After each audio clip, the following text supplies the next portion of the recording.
পাপিষ্ঠ ব্যক্তির আত্মাটাকে যখন কবরের মধ্যে রাখা হবে, তার সাথে মুনকার নাকির কি আচরণ করবে বিশ্বনবী সাল্লাল্লাহু আলাইহি ওয়াসাল্লাম জানিয়ে দিলেন। এক নম্বর প্রশ্ন করা হবে, মার রব্বুকা, তোমার রব কে ছিল? সে তখন জবাব দেবে, হা হা লা আদেরি, এর প্রশ্নের জবাব আমার ভিতরে নাই, আমি জানি না। এবার 2 নম্বর প্রশ্ন করা হবে, অমান দিনুকা, তোমার দিন কি ছিল, ধর্ম কি ছিল? সে বলবে আমি জানি না। 3 নম্বর প্রশ্ন করা হবে, অমান নাবিয়ুকা, তোমার নবী, তোমার নেতা কে ছিল? এই 3 প্রশ্নের জবাব যখন সে দিতে পারবে না, তখন মুনকার নাকির নামক 2 ভয়ঙ্কর ফেরেশতা আসবে। তাদের আকৃতি কেমন হবে? বিশ্বনবী সাল্লাল্লাহু আলাইহি ওয়াসাল্লাম হাদিসের মাধ্যমে জানিয়ে দিলেন, আয়ুনহুমা মিসলু কুদুরিন নুহাসি, তারা যে আসবে তাদের চোখগুলো হবে তামার যেই বিশাল বড় বড় ড্যাগ আছে, সেই তামার বিশাল বড় ড্যাগের মতো তাদের চোখ অত্যন্ত ভয়ঙ্কর হবে। ওয়ানবাবুহুমা মিসলু সায়াসিল বাকরি, এবং তাদের যে দাঁতগুলো হবে সেই দাঁতগুলো হবে গাভীর সিংহের ন্যায়। এবং ওয়াসওয়াতুহুমা মিসলুর রাদি, এবং তাদের যে কণ্ঠস্বরের আওয়াজ হবে মেঘের যেই ভয়ঙ্কর গর্জন আসে বীজদের মাধ্যমে, যেই বীজদের ঠেডা পরে অনেক মানুষ পৃথিবীর মধ্যে মৃত্যুবরণ করে। আল্লাহর হাবিব বিশ্বনবী সাল্লাল্লাহু আলাইহি ওয়াসাল্লাম জানিয়ে দিলেন, ওই মুনকার নাকিরের কণ্ঠের যেই বিকট ভয়ঙ্কর আওয়াজ হবে সেই মেঘের গর্জনের চাইতেও আরো ভয়ঙ্কর আওয়াজ হবে। কবরের মধ্যে তাদেরকে কি আযাব দেওয়া হবে, তাদের সাথে কি আচরণ করা হবে, এই 3 প্রশ্নের জবাব যখন তারা দিতে পারবে না, তাদের চোখ কেমন হবে, তারা কি অন্ধ হবে না তারা দৃষ্টি সম্পন্ন হবে। মাহু মিরজাবাতুন মিন হাদিদিন, তাদের সাথে একটা লোহার ডান্ডি থাকবে। লাউ দুরিবা বিহা, যদি ওই লোহার ডান্ডি দিয়ে ওই জাহান্নামীকে একটা পিটা দেওয়া হয়, একটা বাড়ি দেওয়া হয়, লাসরাতুরাবুন, রাসূলুল্লাহ বললেন ওই লাঠি দিয়ে যদি জমিনের একটা পাহাড়কে বাড়ি দেওয়া হতো তাহলে ওই পাহাড়টা সঙ্গে সঙ্গে চূর্ণ বিচূর্ণ হয়ে যেত। এভাবে কিয়ামত পর্যন্ত ওই পাপিষ্ঠ কাফের মুশরিকদের আত্মাটাকে, তার দেহটাকে এভাবে শাস্তি দিতে থাকবে। অতঃপর সে চিৎকার করতে থাকবে।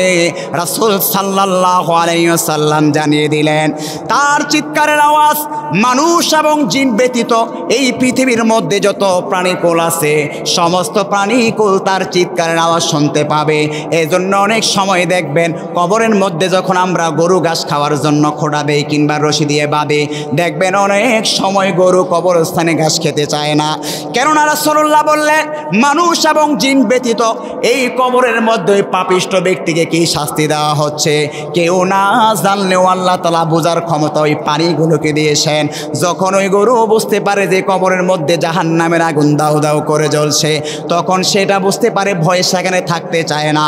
আমার প্রিয় ভাইয়েরা, রাসূল সাল্লাল্লাহু আলাইহি সাল্লামের সাহাবী আবু হুরায়রা রাদিয়াল্লাহু তাআলা আনহু থেকে বর্ণিত হয়েছে, কাফের মুশরিক পাপাচার ব্যক্তির সাথে কতটা ভয়ঙ্কর আচরণ করা হবে।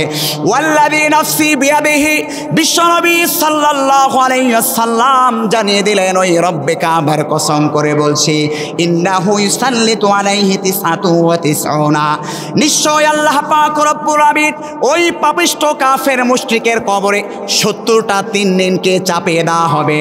এবার রাসূল সাল্লাল্লাহু আলাইহি ওয়াসাল্লাম সাহাবায়ে কেরামকে লক্ষ্য করে বললেন, আতাদরুনা মা তিনদিন, ও আমার সাহাবীরা এই 3 দিন জিনিসটা কি, এটা কি তোমরা জানো নাকি?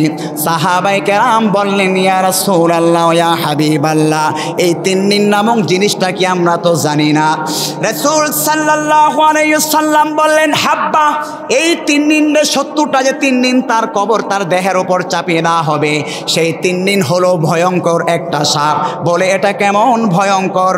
রাসূল সাল্লাল্লাহু আলাইহি ওয়াসাল্লাম বললেন, লিকুল্লি হাব্বাতিন, প্রত্যেকটা সাপের জন্য, প্রত্যেকটা সাপের মাথা সাবর হোসেন, এক একটা সাপের জন্য 7টা মাথা থাকবে।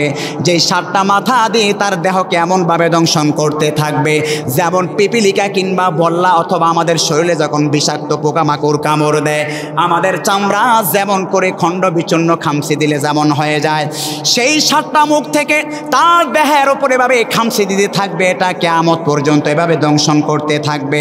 রাসূল সাল্লাল্লাহু সাল্লাল্লাহু আলাইহি ওয়াসাল্লাম বললেন, ওই এক একটা সাপ কতটা ভয়ঙ্কর হবে যদি জমিনের মধ্যে এই সাপগুলো একটা নিঃশ্বাস ফেলতো। মা আমবাতাত খাদিরান, তাহলে এই জমিনের মধ্যে তোমাদের চতুর্পাশে অক্সিজেন গ্রহণ করার জন্য যে এই গাছপালা তরুলতা দেখতে পাও, এই গাছপালা তরুলতা ওই বিষাক্ত একটা নিঃশ্বাসের কারণে সব কিছু ধ্বংস হয়ে যেত। এজন্য প্রিয় ভাইয়েরা আমার, সেই ভয়ঙ্কর শাস্তির মুখোমুখি হওয়ার পূর্বে নিজের ঈমান এবং আমলকে যদি আমরা হেফাজত করে, আমলটাকে পরিশুদ্ধ করে যদি আমার আপনার মৃত্যু হতে পারে, তাহলে আমার আপনার ঠিকানাটা যিনি জান্নাত বানিয়ে দিবেন তিনি কে? রাসূল সাল্লাল্লাহু আলাইহি ওয়াসাল্লাম জানিয়ে দিচ্ছেন, ওই জাহান্নামীদের মধ্য থেকে সর্বনিম্ন যেই জাহান্নামীকে শাস্তি দেওয়া হবে তিনি হচ্ছেন রাসূল সাল্লাল্লাহু আলাইহি ওয়াসাল্লামের চাচা আবু তালেব। কারণ রাসূলুল্লাহ যখন ইসলামের দাওয়াত প্রসার করলেন তখন তার সহযোগী ওই সময় কেউ ছিল না, শুধুমাত্র রাসূলুল্লাহর চাচা আবু তালেব তখন তার সাথে ছিল। দুঃখে সুখে হত্যার ষড়যন্ত্র থেকে নিয়ে এভাবে রাসূলুল্লাহ থেকে যেই বিতাড়িত করা হয়েছে নিজ মাতৃভূমি থেকে, সব দুঃখে সুখে রাসূলুল্লাহর চাচা আবু তালেব তার সঙ্গে ছিল। এই জন্য রাসূলুল্লাহ মৃত্যুর পূর্বে তার চাচার জন্য দোয়া করেছিল আল্লাহর কাছে, ও দয়ার মালিক, তোমার কাছে আমার একটা ফরিয়াদ, আমার চাচা যেন মৃত্যুর পূর্বে কালিমা নিয়ে ঈমানের সাথে মৃত্যুবরণ করে। কিন্তু আল্লাহ পাক রব্বুল আমিন তার প্রিয় হাবিব তার খলিলকে জানিয়ে দিলেন, ও আমার খলিল রে হাবিব, আপনার মনের ভাষণা, আপনার চাওয়া পাওয়া যতটুকু দায়িত্ব ছিল ততটুকু দায়িত্ব আপনি পালন করেছেন, কিন্তু জোর করে কাউকে ঈমান আনার দায়িত্ব আপনার না। ইয়া রাসূলুল্লাহ, ইয়া হাবিবাল্লাহ, সুতরাং আপনি আমার কাছে দোয়া করেছেন সেটা সেই পর্যন্ত ক্ষান্ত থাকেন, এর বাহিরে আপনার যাওয়ার আমার পক্ষ থেকে কোনো অনুমতি নাই। রাসূল দোয়া করেছিলেন যেন তার চাচাকে ঈমানের সহিত মৃত্যুর নসিব দিয়ে দেয়, কিন্তু যার অন্তরে মোহর মেরে দিয়েছেন আল্লাহ, তাকে হাজার তাবলীগের বয়ানে নিয়ে যান, উজানের মাহফিলে নিয়ে যান, চরমুনার বয়ানে নিয়ে যান, কিংবা অন্যান্য ভালো মজলিসে নিয়ে যান, অথবা মিজানুর রহমান আজহারে কিংবা সাইদি সাহেবের ওয়াজ শোনান, কোনো তার অন্তর কোনো পরিবর্তন হবে না, বরং সেই হবে সবচাইতে হতভাগা। কথা বলেন ঠিক না বেঠে? সুতরাং সোহবতে সালেহ তুরা সালেহ কুনাত একটা বাংলা প্রবাদ আছে, এই বাক্যটুকুর, সৎসঙ্গে স্বর্গবাস, অসৎসঙ্গে সর্বনাশ। এটা কিন্তু কোরআনুল কারীমের একটা আয়াত নকল করেই মূলত বর্তমানের যে কবিরা আছে তার নকল করে বের করেছে। সে আয়াতটা কি? আল্লাহ পাক রব্বুল আমিন জানিয়ে দিচ্ছেন, এই পৃথিবীর মধ্যে তুমি কাকে তোমার বন্ধু হিসাবে গ্রহণ করবে? একজন সুদখোর, একজন ঘুষখোর, চাঁদাবাজকে তুমি গ্রহণ করবে নাকি বন্ধু হিসাবে? না না, বরং রব্বুল আলামিন সূরাতুত তাওবার মাধ্যমে জানিয়ে দিচ্ছেন, ইয়া আইয়ুহাল্লাযীনা আমানুত্তাকুল্লাহা ওয়া কুনু মা'আস সাদিকিন।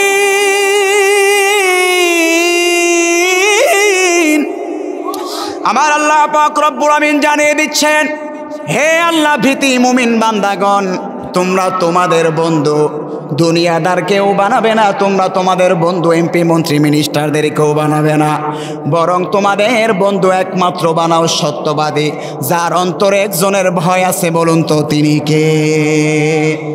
প্রিয় ভাইয়েরা আমার, এই ঘটনাটা, এই রেফারেন্সটা কেন আপনাদেরকে দিচ্ছি? জাহান্নামীদের মধ্য থেকে সবচাইতে কম শাস্তি দেওয়া হবে রাসূলুল্লাহর চাচা আবু তালেবকে। কেন তাকে কম শাস্তি দেওয়া হবে?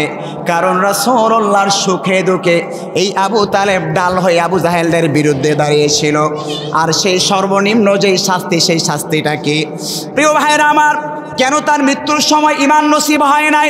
কারণ যখন রাসূলুল্লাহ তাকে ঈমানের জন্য তালকিন করছিলেন, তখন উতবা সাহেব আবু জাহেল এসে পাশে এসে বীর জমাইলো, কিরে আবু তালেব, সারা জীবন তুই আমাদের দলের পক্ষে ছিলি, এখন বুঝি নির্বাচনের আগে তুই অমুক দলে ঢুকছস, সুতরাং তোর বংশের তো নাক কাটা যাবে, গলা কাটা যাবে। কিসের লজ্জা? কিসের লজ্জা? বংশের লজ্জা। কি বলবে লোকে? লোকে আমায় বলবে কি? সম্মানিত প্রিয় ভাইরা, সেজন্য ভালো মানুষদের সাথে চলবেন, ভালো কিছু পাবেন। খারাপ মানুষদের সঙ্গে চলবেন, আপনি ভালো মানুষ। সমাজে অনেক মানুষ আমরা ভালো, হাজী সাহেব, কিন্তু তারও দেখবেন চাঁদাবাজের দল আছে, তারও দেখবেন সন্ত্রাসবাজ আছে, কেন রাখে? কয় রাখি এগুলো মাঝে মাঝে কাজে লাগে। এজন্য এই সমস্ত ভালো মানুষ যারা সন্ত্রাসবাদকেও আশ্রয় প্রশ্রয় দেয়, আবার ভালো মানুষকে আশ্রয় প্রশ্রয় দেয়, এই মানুষগুলো দেখবেন একসময় এমন লাঞ্ছিত হয় সমাজের মধ্যে যেটা কল্পনাও আমরা করি না। যেমনটা আবু তালেবের ক্ষেত্রে হয়েছিল। রাসূলুল্লাহর জন্য সে অনেক কিছু করেছে, কিন্তু ওই যে সম্পর্ক একটু খারাপের সঙ্গে রেখেছিল, সেই খারাপ মানুষ এসে এমন বুদ্ধি পরামর্শ দিয়েছে, লোকে বলবে কি আবু তালেব তুমি মুহাম্মদের প্রতি ঈমান আনবে, এর চাইতে লজ্জাজনক তো আর বিষয় হতে পারে না। এই লজ্জার প্রতি লক্ষ্য রেখে তখন সে কী করলো? সেই মূর্তি পূজারীর প্রতি বিশ্বাস রেখে সে মৃত্যুবরণ করলো।